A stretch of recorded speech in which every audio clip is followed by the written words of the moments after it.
राजा बाजार क्रॉसिंग के आसपास खड़े हैं। हम ये जानने की कोशिश कर रहे हैं कि इस बार 2021 असेंबली इंतखाब जो होने वाले हैं, इस रुख पे हम इस करवट पे उठ बैठे हैं। हम जहाँ पे खड़े हैं यहाँ योमिया रोजगार और योमिया काम करने वाले तादाद में ज़्यादा लोग पाए जाते हैं। ये बस्ती बहुत पुराना बस्ती है जिसे हम राजा बाजार के नाम से जानते हैं और शहर में इस बस्ती के मोहल्ले के बहुत नाम है। हम इस वक्त जहाँ खड़े हैं वो केशव चंद्र सेन स्ट्रीट है। आइए हम बात करते हैं कि बुजुर्ग वोटर से जो इस हल्के में रहते हैं उनका क्या रुझान है। मुझे आप अपना नाम बताइए। एसके भोला। इस बार किसकी सरकार? इस बार सरकार बंगाल में ममता की होनी चाहिए। क्यों ममता? इसलिए कि ममता बहुत अच्छा काम करता है और गरीबों का हमदर्द है। इसलिए मेरा विश्वास है कि ममता को सरकार बनना चाहिए। सब ममता ही को देंगे। ममता ही को क्यों देंगे? वो बहुत अच्छा काम की ना, सबको देखभाल कर रही है। बीजेपी तो बोल रही है कि बंगाल में परिवर्तन होगा। नहीं आना चाहिए, उसको ममता रहना चाहिए। हम लोग को ममता अच्छी लगती है। परिवर्तन क्यों होगा? वो तो खाली बस जात पात को देख के झगड़ा लगाती है। सब एक हो, हिंदू मुस्लिम सिख ईसाई सब एक है।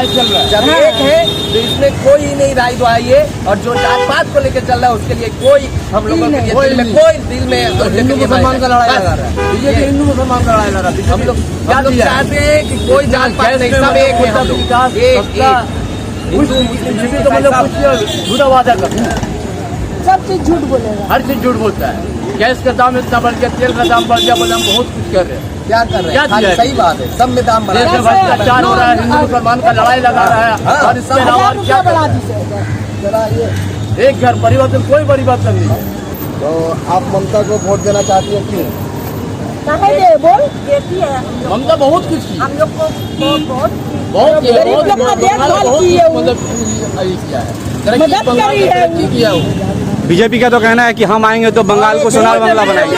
अरे बीजेपी वाले अपने देश को संभाले। बीजेपी बंगाल को बेचने के लिए आया और कुछ करने नहीं आया। हर चीज को बेचते चला जा रहा है। हिंदुस्तान को बेचने के लिए उस जैसा शैतान हिंदुस्तान में पैदा हुआ है और अल्लाह चाहेगा तो अल्लाह के जात पर भरोसा, बहुत जल्दी वो शैतान खत्म भी हो जाएगा। पहले जो इंसान का दुश्मन संभाले, वो इंसान का संभाले, वो इंसान का दुश्मन है, वो अल्लाह का भी दुश्मन है और भगवान का भी दुश्मन। यहाँ सिख ईसाई हिंदू मुस्लिम सब है भाई भाई। और जोड़ा फूल को बटन दबाएगा, दूसरा कोई तरफ नहीं जाएगा। हिंदू भी जोड़ा फूल को देगा ममता बनर्जी को, मुसलमान भी देगा, सिख भी देगा, ईसाई भी देगा। वेस्ट बंगाल में ममता दीदी से अच्छा कोई सरकार चलाने वाला नहीं है। हिंदुस्तान में वैसा सीएम नहीं मिलेगा। ये वो झूठ की सरकार है बीजेपी की, बोलता कुछ है करता कुछ। इस बार एक स्लोगन बहुत फेमस हुआ है, खेला होबे। तो आपके हिसाब से खेला क्या होगा? खेला होबे, किसर होबे। दीदी का खेला होगा स्वास्थ्य शास्त्री कार्ड, दीदी का खेला घर के द्वार द्वार, दीदी का खेला राशन देना, दीदी का खेला बच्चा को उन्नति देना, दीदी का खेला बच्चा के घर में दवा का पैसा नहीं है वो पैसा देना। दीदी का खेला है ये बंगाल के आवाम को आगे बढ़ाना। दीदी का खेला है मंदिर बनाना, मस्जिद बनाना, गुरुद्वारा बनाना। जात में लड़वाना नहीं है दीदी का खेला। खेला का मतलब इसी को बोलते हैं हम लोग, खेला तरक्की का खेला। और मोदी का जो है बीजेपी का भाजपा का वो बम गोली का तरह खेला है। वो झूठ की सरकार है। गरीबों को अकाउंट में 15 लाख देगा, 15 रुपया नहीं दिया और उल्टा हम लोगों का ले लिया। नोटबंदी किया, तोड़ दिया सबको। नोट फॉर योर मुसलमान, दिस द मुसलमान इज हिंदू क्रिश्चियन, हर कौम को बर्बाद कर दिया। हिंदुस्तान में बचा क्या? अब वो बका है बंगाल में हम लोगों को बेचने आया है। इंसान को बेचने आया, मुस्लिम को बेचने नहीं, इंसान को बेचने आया है। तो आपको ना हिंदू को ना मुसलमान को, सबको बेचेगा वो। आपको लगता है कि बंगाल की जनता ममता बनर्जी के डेवलपमेंट को देख करके वोट देगी? यस। या बीजेपी का हिंदू मुस्लिम कार्ड देख करके? हिंदू कार्ड उसका खत्म, राम मंदिर खत्म, हिंदू कार्ड खत्म। अब कोई कार्ड नहीं है उसके पास में। वो सिर्फ झूठ का घोटी पी के आया है। ऐसा प्रधान पर हिंदुस्तान में नहीं मिला था जो अब मिला है। धन्यवाद धन्यवाद। दीदी ने जो उन्नयन का काम किया है उससे कितना फायदा पहुंचा, क्या और होना चाहिए जिससे और फायदा पहुंचे? बहुत फायदा सकून से भी है, लोग सकून को रखता है। ये चोर आवेगा तो हम लोग को जीने देगा? मोदी के चोर, उसका बात ही बस कीजिए, बीजेपी आ जाए बंगाल में, नामुमकिन है। और अगर आ गई तो क्या करें? क्या करेगा? तो फिर हम लोग को भागना पड़ेगा। और क्या है? भागना पड़ेगा। अरे तो भगाने के लिए तू आ रहा हूँ, हम लोग को भगाने के लिए तू आ रहा। नहीं, बीजेपी का तो नारा है कि सबका साथ सबका विकास। झूठ है। वही बिहार का हालत देख लीजिए, यूपी का हालत देख लीजिए आप। भाई इस क्या परिवर्तन है उधर? चाहते हैं इस बार हर बार की तरह इस बार भी हम लोग विकास का सरकार चाहते हैं, जो सिर्फ वेस्ट बंगाल में टीएमसी के अलावा कोई नहीं दे सकता। और जहाँ तक बात है सबकी बात, सबकी सरकार और सबका साथ सबका विकास। अगर बीजेपी गवर्नमेंट सबका विकास और साथ चाहता तो एनआरसी में मुस्लिम का नाम लेने का कोई इशू नहीं होता, सबके लिए होता। लेकिन मुस्लिम को छोड़ के सब कुछ इम्प्रूव बिगेन किया और एनआरसी और भी चल रहा है। और जहाँ तक बीजेपी का सत्ता पाने की बात है तो बीजेपी को सिर्फ एक ही चीज़ है, वो है ईवीएम बाबा। ईवीएम बाबा की वजह से वो सत्ता पे हर बार आता है। इस बार इंशाल्लाह हम लोग ऐसा चलने नहीं देंगे। इस बार यहाँ पर टीएमसी का पूरा बहुमत से ईवीएम पर तो आम आदमी का कंट्रोल नहीं रहता है, ये आप जानते हैं। अगर ईवीएम में ही कोई कामकाजी हो गई तो हम और आप क्या करते हैं? देखिए, हम और आप जैसे कि किसान लोग आंदोलन कर रहा है, हम लोग को इसके लिए भी आंदोलन करना चाहिए। ये हम लोग का डेमोक्रेटिक राइट है कि हम लोग को अपना आवाज़ को आगे बढ़ाना चाहिए। ये हम लोगों को ये करना चाहिए। देखिए, बात है कि बीजेपी नहीं है, वो एक सोच है जो सिर्फ दूसरों को गुलाम बनाना चाहती है। हम लोगों ने देखे कि हर जगह पर क्या हो रहा है। यूपी में इतना ही कांड हो रहा है, इतनी तरह का रेप, ये बहुत तरह परेशानी, तब पर भी वो कहीं न कहीं से जीत जा रहे हैं। इसका वजह क्या है? सिर्फ ईवीएम। आप लोग ग्राउंड रिपोर्टर है, आप लोग ग्राउंड पे आ रहे हैं, पब्लिक से मिल रहे हैं, ये बिल्कुल ग्राउंड रिपोर्टिंग। आप लोग किसी डेटा का और यूज नहीं करें, डायरेक्ट पब्लिक से मिल रहे हैं, तो भी रिव्यूज़ आपको उसके समर्थन में नहीं मिलेगा। बट ईवीएम की वजह से शायद वो कुछ जीत भी सकता है। एज ए यूथ आप क्या पैगाम देना चाहेंगे नौजवानों को? कि देखिए, मैं नौजवानों को हर एक तबका से, जो मुस्लिम हिंदू जो भी है, तो वो हमें सच्चाई की रास्ता पे रहे। और सिर्फ नौजवान नहीं, बूढ़े और बच्चे सभी जो कि सच्चाई पे रास्ते पे रहना चाहिए। और बेशक हर वक्त हम लोग को अपनी टेक्नोलॉजी पे अलर्ट होना चाहिए।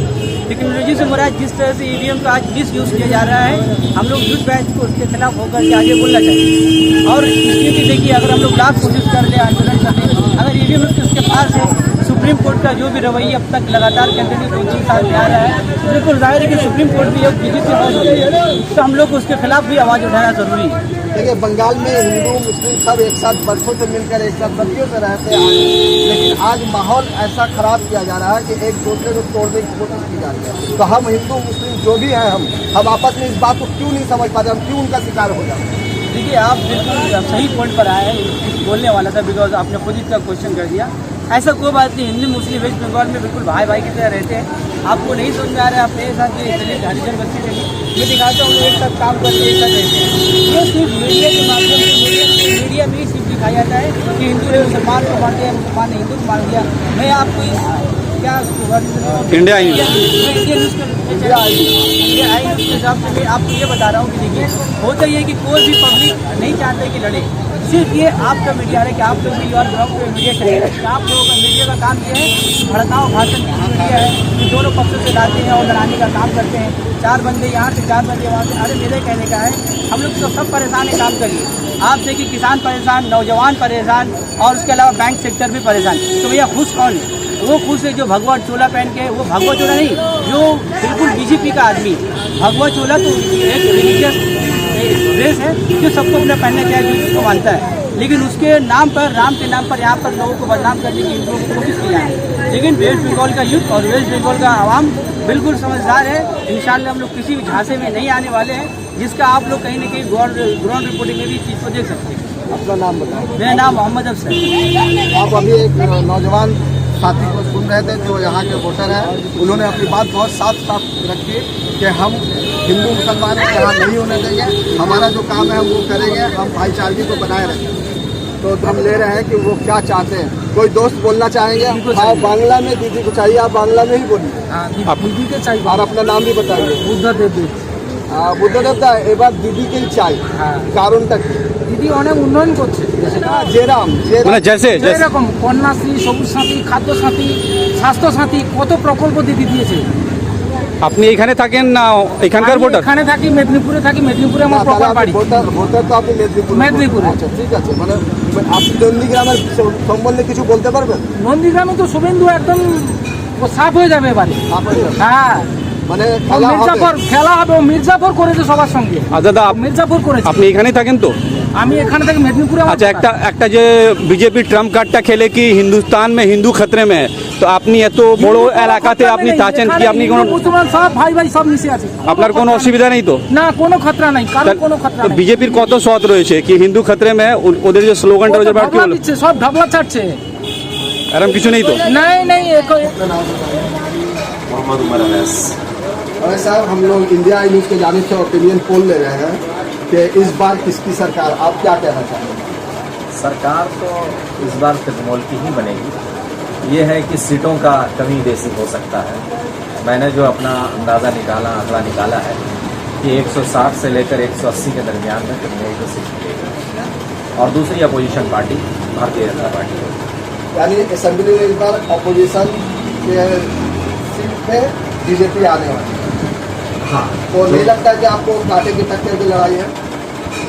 कांटे की टक्कर की लड़ाई तो है, इसलिए कि इस बार जो है वोट एक फासिस्ट हुकूमत के दरमियान है जो बरसरे इक़्तिदार मरकज़ में है, और दूसरा जो है गांधीवादी नज़रिया के लोगों के दरमियान की लड़ाई है। गांधीवादी नज़रिया के लोगों के दरमियान की लड़ाई है, इसीलिए कांटे की टक्कर है वोट से और गांधीवादी नज़रिए के लोगों के दरमियान। सोनार बांग्ला ना दीदीर बांग्ला?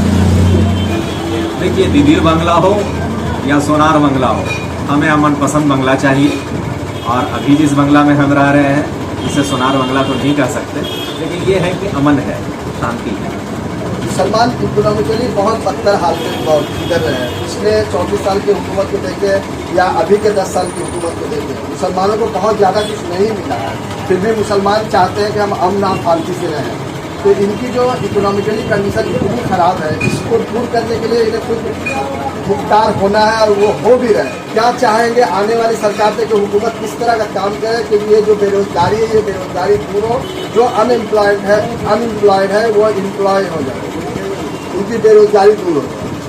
देखिए, बेरोजगारी का जहाँ तक सवाल है, कोई भी हिंदुस्तान की जो हुकूमत है अब तक बेरोजगारी पर तवज्जो दिया ही नहीं, बल्कि रोजगार छीना है, रोजगार दिया नहीं। रोजगार के लिए बेहतर जरा ये होते हैं कि जिस स्टेट के अंदर या कंट्री के अंदर इंडस्ट्रीज़ को डेवलप किया जाए, बहुत सारे और इकोनॉमिक डेवलपमेंट के लिए काम किया जाए। लेकिन भारत की सरकार हो या किसी रियासत की सरकार, वो तो सियासत करती है कुर्सी के लिए, आवाम के लिए।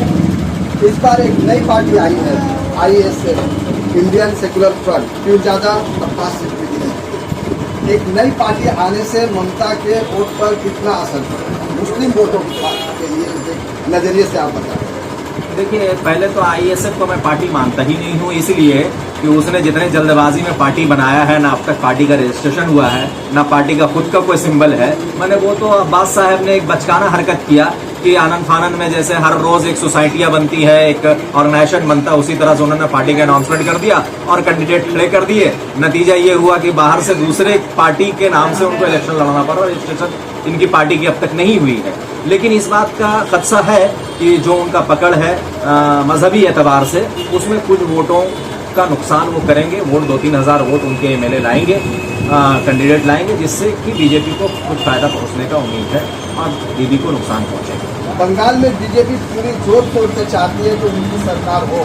यहाँ पे लॉकडाउन के दौर में ममता ने वाकई में बहुत काम किया, इसमें कोई दो राय नहीं है, मैं एक तरफा बात नहीं करना चाहूँगा। लॉकडाउन में इतने वजीर नहीं आए मरकज से जितने अभी आ रहे हैं, तो ऐसे वजीरों के आने से यहाँ के हिंदू वोट जो है उस पर क्या असर पड़ेगा? देखिए, ऐसा है, इन्होंने हिंदू और मुस्लिम जातिवाद के ऊपर इन्होंने अपना पूरा एजेंडा जो बनाया है वो जातिवाद, आइडियोलॉजी भी यही है, आइडियोलॉजी भी यही है। लेकिन आवाम को समझना चाहिए, चाहे वो हिंदू हो या मुसलमान हो, ये भारत जो है, ये हिंदू मुस्लिम सिख ईसाई, ये तमाम को मिल करके गुलदस्ता बना हुआ है। इसीलिए कोई भी ऐसी पार्टी हो जो हिंदू और मुस्लिम के नाम पे, मजहब के नाम पे वोट मांगता हो, वैसे पार्टियों को रिजेक्ट करना चाहिए, उसे वोट नहीं देना चाहिए। आप अभी उमर अवैस को सुन रहे थे, जिन्होंने अपनी बात बहुत साफ रखी कि किस तरह से यहाँ भाईचारे को हमें निभाना है और किस तरह का एक सेकुलर पार्टी को हमको वोट देकर उन्हें जिताना है।